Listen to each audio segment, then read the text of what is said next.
The Quran asked the Prophet of Islam to put his trust in the Bible. Can you believe this? This is what I am going to talk about and amaze you. There is much propaganda by strict Muslims that the Torah and the Gospel were changed. Is this true? In a previous topic, I touched on how the verses in the Quran say that the Quran was manipulated. Were the Torah and the Gospel also manipulated? Muslims who say that the Torah and the Gospel were altered haven't been able to build a logical case to prove whether this change happened during, before, or after the time of Muhammad. Do you know why they haven't been able to build a logical argument for their claim? Because no matter what they say, it will also be against the words of the Quran. The Torah and the Gospel could not have been altered before the time of Muhammad. Because Surah Yunus in verse 94 says to Muhammad, "If you, Muhammad, are in doubt as to the Quran, inquire of Christians and Jews who have read the scriptures before you." Surah Al Imran, verse 3, and Surah Al-Ma'idah, verses 46 to 48, also say that the Gospel and the Torah are a light and a guide to people. We see that according to the Quran, Muhammad doubted in the authenticity of his own Quran, but his God asked him to learn the truth from his contemporary Christians and Jews who were following the Gospel and the Torah. This shows that the Torah and the Gospel were not altered before Muhammad, otherwise his God would not call them the light of people, and also would not ask Muhammad to learn the truth from Jews and Christians if they followed the manipulated scriptures. Neither could the alteration have happened in the time of Muhammad. Because Surah Al-Baqarah, verses 91 and 97, and Surah An-Nisa, verse 47 say to Muhammad, the Quran is the confirmation of the scriptures in the hands of Christians and Jews.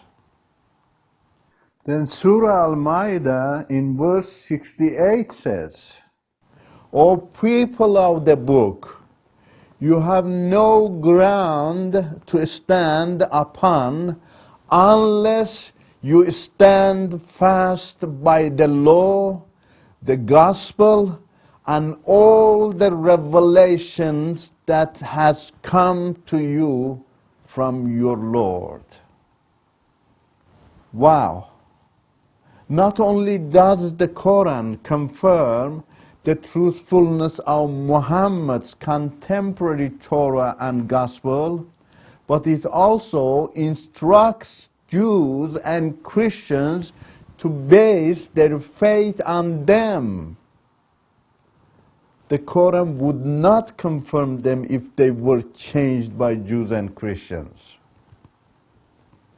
Lastly, the alteration of the Torah and the Gospel could not have happened after the death of Muhammad. Because, as the Quran confirms, the true Torah and Gospel were everywhere in the whole of Arabian Peninsula, and other surrounding areas that were occupied by the Islamic army. Muslim leaders and teachers from the first century of Islam would have kept the true Torah and Gospel, which could have been used as proof of any alteration. But there is no record in the ancient Islamic books and commentaries for this claim. This shows that the alteration claim has no basis. The Quran asked Muhammad to lean on the Torah. I'm amazed that Muslim leaders and clergies are not paying attention to two significant things in the Quran. Surah Yunus in verses 94 and 95 asked Muhammad to lean on the Torah and Gospel. Then Surah Al-Ma'idah in verse 43 says that Jews must follow their own Torah and do not need to follow the Quran or Muhammad's decision. Aren't you amazed that the God of the Quran asked Muhammad to put his trust in the Gospel and the Torah, but encourages Jews and Christians that they do not need to follow the Quran? In other words, there is a place for Muhammad and Muslims to doubt or deny the Quran, but not the Torah according to the Quran. If Muhammad, as the supreme leader of Islam, is asked to lean on the Torah and the Gospel, then it becomes clear that Muslims, Muslim leaders, teachers and clergies also need to lean on Christian and Jewish holy scriptures instead of spreading false accusations about them. These verses of the Quran reflect Muhammad's high value of the Holy Scriptures in the hands of his contemporary Christians and Jews. Not only did he confirm the authority of these holy books, he also encouraged Muslims to profess belief in them. Therefore, the Quran itself takes away every doubt of the Torah and the Gospel. If Christians and Jews corrupted their scriptures and went astray, Muhammad would not want to rely on their scriptures and customs. But we understand from the Islamic books that Muhammad attended the church in Mecca for years and was in contact with priests. His wife Khadija always went to the church in Mecca. This was because of Muhammad's confidence in Christians. If these are the facts of Muhammad's life, and he honored his contemporary Bible so much, where did this story of alteration originate? This idea of accusation was begun after Muhammad fled from Mecca to Medina and took refuge in a Medinan tribe known as Khazraj, who hated Jews and Christians. To survive and be accepted, Muhammad adjusted himself to the ways of that tribe. Hatred creates serious problems in people's relationships.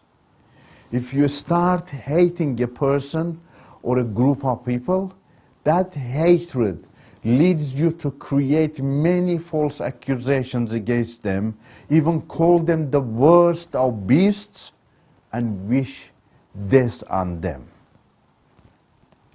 This was what happened with Muhammad in Medina. While he was in Mecca, he treated Jews and Christians as good role models and called their scriptures a light for people. But after fleeing to Medina, he called them the worst of beasts, ignored the significance of their scriptures, and furthermore forced them to leave their religions and become Muslims. What he did to Jews and Christians afterwards was completely the opposite of the instructions the Quran gives in the first era of Muhammad's ministry in Mecca. His logic was that his God had changed his mind about Jews, Christians, and their scriptures in order to please Muhammad. Does the true God speak against his own words and instructions at the cost of the truth? Not at all. This is one of the reasons that caused me to lose confidence in the Quran. As Muhammad's power was increasing in Medina year after year, the Quran was getting far from its original doctrine. It was becoming more confusing to people, even to his own people, as some became angry and left Islam for newfound unfairness and hostility to people. The Muhammad of Medina was not the Muhammad of Mecca anymore. In Mecca he was a peaceful man, did not push pagans to follow him. Jews and Christians were on the right path for following the Bible. He was even attending a church with his wife Khadija. But in Medina, he became pushy and cherished hatred towards Jews and Christians, using excuses that his God changed his mind to please him. In Medina, he was under pressure to search for any excuse to blame Jews and Christians in order to please his hosting tribe. He even taught his followers that his name was foretold in the Torah and the Gospel, so that his followers could in the future blame the Jews and Christians of forging the Bible if they could not find his name there. Years after Muhammad's death, Muslim teachers discovered the Muhammad name did not exist in the Bible.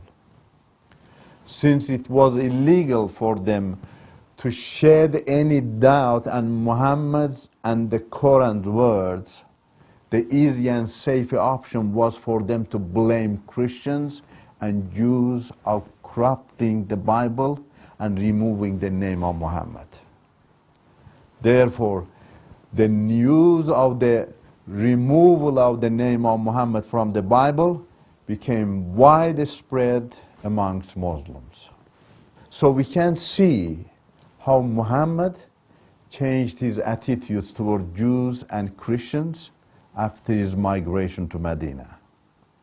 This opened the door for his successors to denounce the Bible with a baseless accusation and lead Muslims worldwide to blame Jews and Christians. The fear of speaking the truth had now blocked the way for Muslim leaders and teachers to approach the existing disunity between the Quran and the Bible in a logical and theological way. For Muslim leaders and teachers, the validity of the Bible is surprisingly not based on its message, but rather on whether it contains the name of Muhammad or not. The real difference between these two books is not the existence or absence of a name. It is the salvation which the Bible provides for its followers in the life on earth that the Quran does not. Suppose Muhammad's name was in the Bible. What difference would it make? Nothing. The central message of the Bible is that you need to put your trust in Jesus Christ, who is alive in heaven and able to lead you to heaven. If Muhammad's name was in the Bible, it would still ask you to put your trust in Jesus. Why? Because only Jesus is the way, the truth, the life that leads to heaven. The message of the Bible from Adam to Jesus is summarized in the fact that people's salvation is the most important thing to God. For this reason, God revealed himself personally in Jesus Christ in order to save people from the bondage of sin and Satan. So the major concern of God in the Bible is not the absence or existence of a prophet's name, but the salvation of people, which is more important than anyone's name. The entire Bible of Jesus Christ came into its fullness as a book by 40 prophets over 1600 years. With more than 300 prophecies, they all looked to the day when Jesus Christ would come and save the world. Neither the political instability nor the economic and social fluctuations were able to create any disharmony among the messages of these 40 prophets of the Bible over such a long period of time. These prophecies were all fulfilled with the coming of Jesus Christ. But this harmony is rampant in the Quran, even though it is by one man alone, Muhammad, within the short time of 23 years of his mission. Despite this short time, many verses of the Quran from the last 10 years of Muhammad's life are opposite to the early Meccan verses.